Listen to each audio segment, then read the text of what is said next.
ગામ નજીક યુવકને ખેંચી જતા એક વ્યક્તિને મગર ખેંચી ગયો અને વિસ્તારમાં ભારે ભયનો માહોલ ફેલાયો। ઢાઢર નદી પાર કરવાનો પ્રયાસ કરતા સમયે અચાનક મગર તેમને પાણીમાં ખેંચી ગયો। બોજાદરા અને દાદાપોર ગામના લોકો મોટી સંખ્યામાં નદી કિનારે દોડી આવ્યા અને નદીમાં યુવકની શોધખોળ હાથ ધરી હતી। એ ભાઈ બોજાદરા આવીને દાદાપોર સાઈડે હતો તો તરતા લેવા આવ્યા અને તરા પર ચડતા હતા, મગરે એની પર હુમલો કર્યો અને મગરને લઈ ગયો છે। કચ્છના ભુજમાં લોડાઈ ગામે ફૂડ પોઈઝનિંગની ઘટનાને લીધે તંત્ર એલર્ટ થઈ ગયું છે। ગામમાં પાણીપુરી ખાધા બાદ અંદાજે 70 જેટલા લોકોની તબિયત લથડી હતી। આ ઘટના બાદ ફૂડ વિભાગની ટીમે કુકમા ગામમાં નાસ્તાની લારીઓ પર તાત્કાલિક ચેકિંગ હાથ ધર્યું। વેપારીઓને સ્વચ્છતા અને ગુણવત્તા જાળવવા કડક સૂચનો આપવામાં આવ્યા। નિયમોનું પાલન ન કરનાર સામે કડક કાર્યવાહીની ચેતવણી પણ અપાઈ।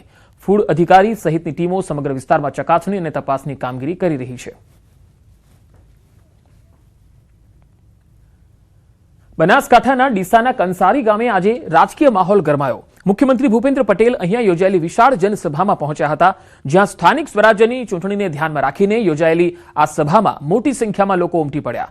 બનાસકાંઠા જિલ્લા પંચાયત, તાલુકા પંચાયત અને નગરપાલિકા ચૂંટણીના ઉમેદવારો સહિત કાર્યકર્તાઓ અને સમર્થકોની ભારે હાજરી જોવા મળી। આ સભામાં રાજકીય ઉથલપાથલ પણ થઈ, જ્યાં કોંગ્રેસના અંદાજે 200 જેટલા કાર્યકર્તાઓ ભારતીય જનતા પાર્ટીમાં જોડાયા। મુખ્યમંત્રીના હસ્તે તેમણે ભાજપનો ખેસ પહેરાવી પાર્ટીમાં આવકાર અપાયો, જેના કારણે સમગ્ર વિસ્તારમાં રાજકીય ચર્ચાઓ તેજ બની।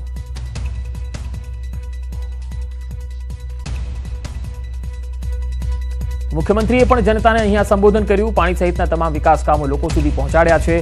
વરસાદી પાણીને બચાવવા માટેની યોજના પણ આપી। ગેસનો સિલિન્ડર લોકોના ઘર સુધી પહોંચાડ્યા, એવી વાત પણ તેમણે કરી। ભાજપ કાર્યકર્તા લોકોના પ્રશ્નોને સરકાર સુધી પહોંચાડે છે। જનતાના દુઃખમાં સાથે અને સુખમાં સહભાગી રહેવું એ ભાજપની ઓળખ બની છે।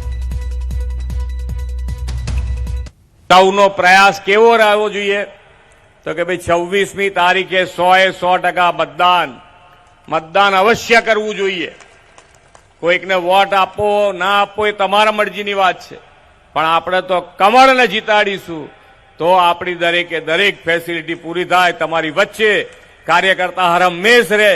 વરસાદનું પાણી બચાવાય તો બચાવો, વાપરાય તો વાપરો, પણ એના સિવાય પણ જો વરસાદનું પાણી ત્યાં આગળ ના તમે સંગ્રહ કરી શકો તો એને જમીનમાં ઉતારવા માટે આ કેચ ધ રેન અંતર્ગત આ પૈસા વાપરવાના છે।